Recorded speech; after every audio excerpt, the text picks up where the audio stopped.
Good morning. Good morning.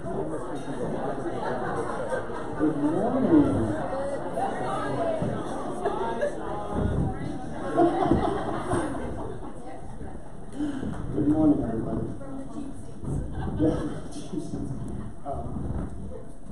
Okay, can everyone in the back hear me okay? It's really hard to, okay, great, awesome. Thank you, Rajiv.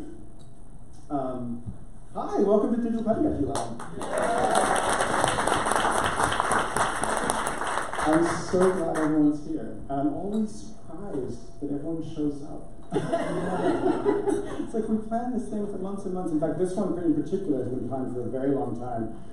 Lena Patterson back there in the corner actually approached us, I don't even know, was it 2017, I think originally, 2017, that she approached us and was like, can we do one of these in Toronto? And it took this long to get it actually happening. So I'm really, really happy to be here. It's been quite a road coming here. And I think we're in for a really interesting and fun event. As you all know from my variety of emails, we're going to be dealing with a little bit of analog digital pedagogy lab this year. So it's going to be kind of interesting to see how that goes. And I'm really hoping that we can sort of use this opportunity to kind of come together creatively and figure out what the relationship between analog and digital is. I think it's really fun. Before we get started, one of the most important things, one of the really cool things about doing an event in Canada is the land acknowledgement. We do not do this in the States, and really should. So I just wanted to quickly read out the land acknowledgement so that we are very aware that this land that we're on was not originally ours. We would like to acknowledge the land on which we gather is the traditional territory of the Wendat, the Anishinaabe, the Haudenosaunee, Metis, and the Mississaugas of the New Credit First Nation. DPL Toronto takes place in the Dish with One Spoon territory. The Dish with One Spoon is a treaty between the Anishinaabe, Mississaugas, and the Haudenosaunee that bound them to share the territory and protect the land. Subsequent Indigenous nations and peoples, Europeans, and all newcomers have been invited to this treaty in the spirit of peace, friendship, and respect. I'm actually really grateful that this is something that we get to do in Canada, and I'm planning to do it at the next Digital Pedagogy Lab. And I'm doing research into like what tribes to thank and that sort of thing. There are, of course, as far as I know, no treaties that were signed or that worked out in the States, but still, the land acknowledgement is there. So, to get started, I'm going to have a few words to share with you in just a few minutes, but I wanted to sort of break down the day. For those of you who got tired of seeing my emails, I'm going to break it down one more time. So the Monday schedule today, we have course time starting at 9:30. The courses are up on the second floor, unless you're in the writing workshop, in which case we're just out the door and to the left in the back of the Melody Bar. Because where else would you write but in a bar? From 12 to 1:30, we'll be back here for lunch. As you know, there's a menu for lunch. It's mostly sort of deconstructed sandwiches and that sort of thing. There's also a good salad we have a vegan version and a paleo version, so there'll be that available. But also, I wanted to let you know, like, please, this is an amazing neighborhood, and there's some incredible food out there. So if you feel like going out there and getting your own food, we gave you an hour and a half for lunch. So you absolutely can leave the hotel and go out and get lunch. Lunch is provided here. There's enough for everybody, but just in case you want to go out and find something on your own, you can. And then we're back here at 1:30, all the way till 4 o'clock. We're back in courses on the second floor or in the bar. Only some of us get to be in the bar. We can't all be in the bar. 4:15, please be back here for our keynote this evening. The room will be set up a little bit differently than this. We are in for quite a good keynote tonight, and I think it's going to be a lot of fun. And then after the keynote, we have a reception, again, just right in this room. So everything's very, very local, right in a small hotel, and it's going to be a lot of fun, I think. So a few amenities worth noting. All of the restrooms in here are all gender restrooms, so it's available to everybody, accessible to everybody. Coffee service is throughout the day. We hold coffee service on the first floor and on the second floor throughout the day. So you won't ever, hopefully, go without caffeine if you need it. And then there's also spaces all over the hotel available for conversation, reflection, just whatever you might need. One of the things that's nice about Digital Pedagogy Lab is that the instructors all know that if you need to take space and you're just overwhelmed by ideas or overwhelmed by the conversation or whatever it might be, and you need to take a second, you can just leave the room, go take a second, no one's going to be offended, and find a place in the hotel. There's all kinds of really wonderful spaces. On the second floor there's a gallery, on the third floor there's a gallery. On the third floor there's rooms, guest rooms, but we were told we can use that space as well for breakout groups, or you can go up there and hang out and read or journal or whatever it is you need to do. So use the hotel for all of its sort of comforts. Here are your room numbers. These are on the website, but they're not necessarily quite so obvious as right here. So Open Pedagogy is in 202. Digital Storytelling is in 204. Inclusive Design 207. Introduction to Digital Pedagogy 208. Radical Assessment and Ungrading is in 214, and you have a chalkboard, which is really cool. No pressure, Jesse, you have to figure out how to use it now. I hear the technology is really hard, actually. It's really difficult to understand chalkboard. And then the Melody Bar, of course, is where the writing workshop is, because, again. So I know that there are some people who have switched tracks back and forth. If you have questions about what track you're in, we have a list of what track you're in. If you need to switch again, we can talk to instructors in this. Everything's very full, but we may be able to fit you in somewhere. So just let me know, or talk to an instructor directly if they're the ones you're interested in working with. Okay. Before I get going, any questions so far about the event or the day? What to expect? No? Yes? Are we using DigPed or DigPed-TO? It's just DigPed. Yeah. So we use the hashtag DigPed just for all of our Digital Pedagogy Lab events, and that allows people who have attended other events and people who've never attended an event but follow that hashtag to kind of follow along with what's going on. So that way they're never sort of exclusive to the event. The same thing with the Slack channel, actually. The Slack channel is open to everyone who's ever attended Digital Pedagogy Lab. So there's attendees there from 3 to 4 years ago. So I think 4 years ago. Okay, so I wanted to start off with a little bit of writing that I did, because of course I'm leading a writing workshop, so I thought I should probably do some writing. So I'm going to read this out to you. Normally what I do at the beginning of Digital Pedagogy Lab is I kind of talk about what the event is, and what the ethos is and why we do this and all that sort of thing, sometimes the history. I've decided instead today that we should just get our feet wet.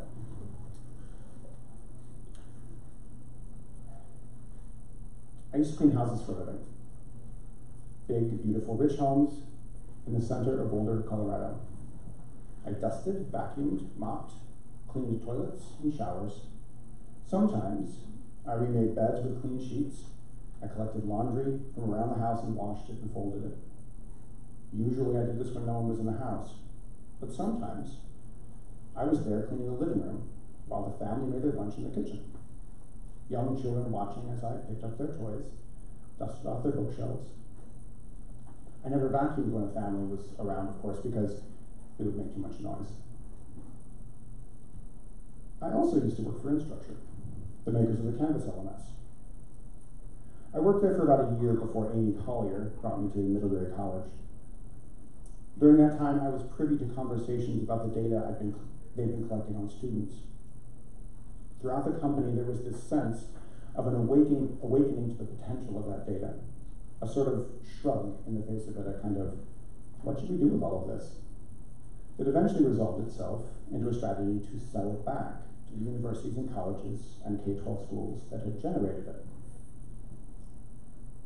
That shrug has turned into something a little meaner, something more bent on not just profit, derived from data, but on an engine running on data, powered by data. Instructure recently announced that their second growth initiative will be focused on analytics, data science, and artificial intelligence.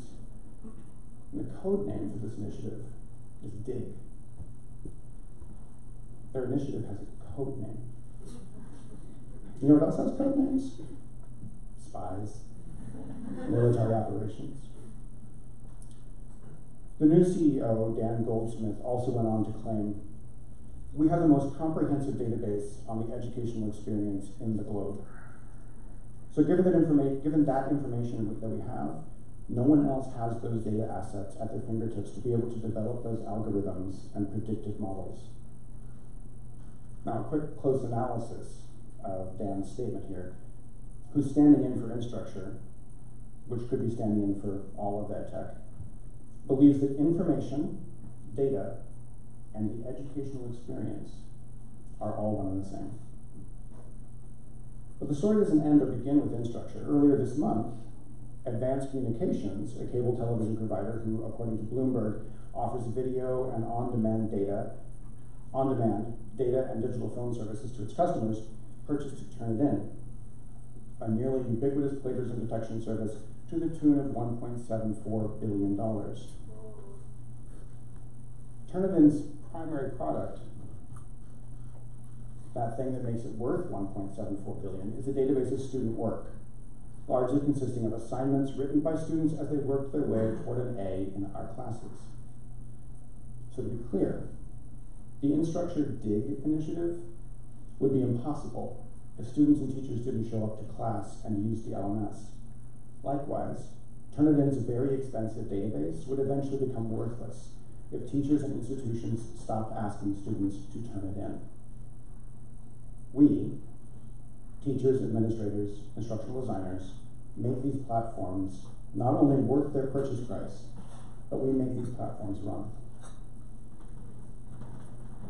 It's good to note that whole university and college systems have purchased contracts with Canvas and Turnitin. It's also important to realize that as much as these companies may claim to provide services for the betterment of education, they are first and foremost in the business of creating demand. For every for-profit business has to be. Without demand, their supply sits useless in a giant warehouse that is the cloud. If we weren't afraid of plagiarism, Turnitin would have no market. So it behooves them to make sure we stay afraid.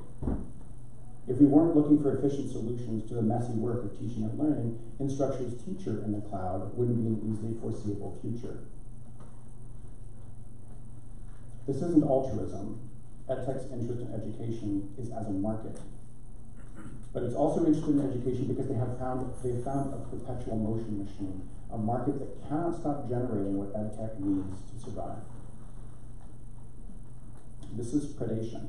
This is companies not just making money off what we do in classrooms, but engineering approaches to pedagogy that continue to necessitate technology that significantly changes the work we do in classrooms. And if that feels like a stretch, Dan Goldsmith says what's even more interesting and compelling is that we can take that information, whoops, I don't think that's the right slide. No. Dan Goldsmith from Instructure says, what's even more interesting and compelling is that we can take that information, correlate it across all sorts of universities, curricula, etc., and we can start making recommendations and suggestions to the student or instructor in how they can be more successful. Watch this video, read this passage, do problems 17 through 34 in this textbook, spend an extra 2 hours on this or that. The LMS then becomes not just a platform where we try to manage to teach through a screen, but a teacher of teachers itself. Professional development won't even be a click away, it will be integrated into the interface, or it will be unnecessary. This is not why we brought computers into classrooms. This is not why we investigate and invite digitally inflected learning. There are better, more interesting uses of technology. The initiative started at the University of Mary Washington Domain of One's Own is an example of what digital learning and teaching can be. Martha Burtis, one of the founders of the initiative, described her first foray into the experiment this way. Suddenly, the web felt accessible to me in a way it never had been before. I had complete control over a slice of it, and I dove into understanding how it worked. I started my own blog, as did all of my colleagues. I began experimenting with an open source community, building platforms as a way to connect our departments, since at the time we all worked in different buildings. We began building custom learning spaces for courses based on partnerships with faculty.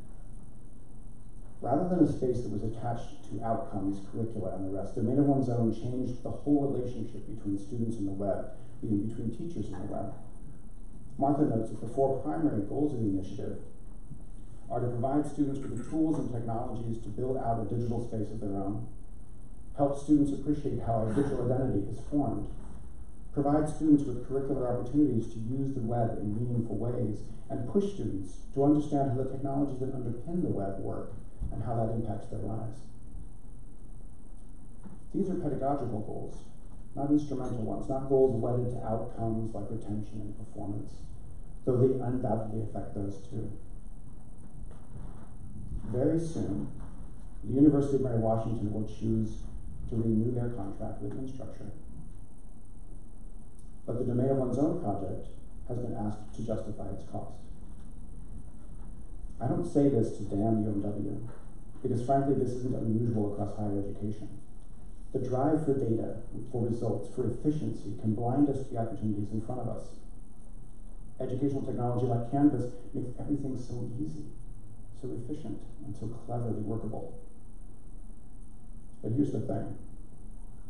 The predation of the edtech industry only works if we don't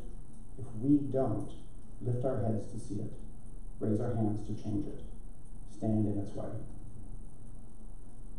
Seymour Papert wrote, "Most honest schoolers are locked into the assumption that school's way is the only way because they have never seen or imagined convincing alternatives to impart certain kinds of knowledge.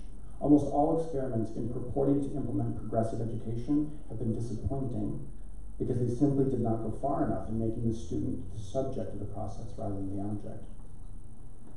It needs to be our job to imagine convincing alternatives and to go far enough." The educational technology industry wants a clean house. The makers of learning management systems, e-portfolio platforms, plagiarism detection services are all happy to watch us work to make their world shinier, happier, more glossy and clean. They don't want us to be seen or heard. They don't want to be disturbed by the noise education makes. But today, here, this Community Digital Pedagogy Lab, we're going to make some noise.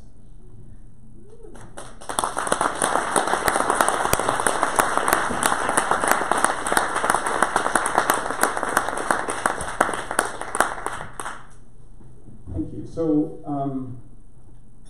go. Have fun.